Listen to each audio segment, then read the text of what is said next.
ব্যাপারটা হচ্ছে যে এরা এদের এদের অস্তিত্ব সবসময় ছিল, এখনো আছে, ভবিষ্যতেও থাকবে, কারণ ওনারাও বাংলাদেশেরই মানুষ। না কিন্তু তখন তো ধরেন যে তখন আমাদের পর্যন্ত হয়তো জিনিসগুলো আসেই নাই, আমরা জানতেই পারি নাই, হয়তো আচ্ছা জিনিসগুলো আমাদের পর্যন্ত আসেই নাই, কারণ আমি জানি মিডিয়াকে কিভাবে নাকি এরকম আসলে। ছিল যে আওয়ামী লীগ গভর্নমেন্ট তাদেরকে আসলে দমিয়ে রাখতে পেরেছিল, যেটা এই না, আই সরকার ডোন্ট পাচ্ছে থিঙ্ক না সো। তারা এরকম কি? তারা তাদেরকে আরো পৃষ্ঠপোষকতা করেছে।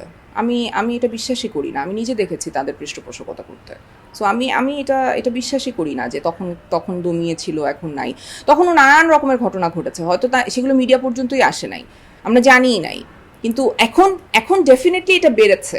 আমি বলছি না, আমি সাফাই নাকি গাচ্ছি না এখন যে আসলে এখন প্রকাশটা বেড়েছে, কোনটা প্রকাশটা বেড়েছে, মিডিয়াতে প্রকাশ মিডিয়াতে হচ্ছে বেশি? মিডিয়াতে সংবাদটা প্রচার হচ্ছে বেশি, আমরা জানছি বেশি। এবং যেহেতু আওয়ামী লীগের একটা স্পেসিফিক, আমার কাছে মনে হয় যে ওদের একটা টিম আছে, মানে একটা, মানে মানুষের একটা, মানে দলই আছে যারা আসলে প্রোপাগান্ডা ছড়াবে।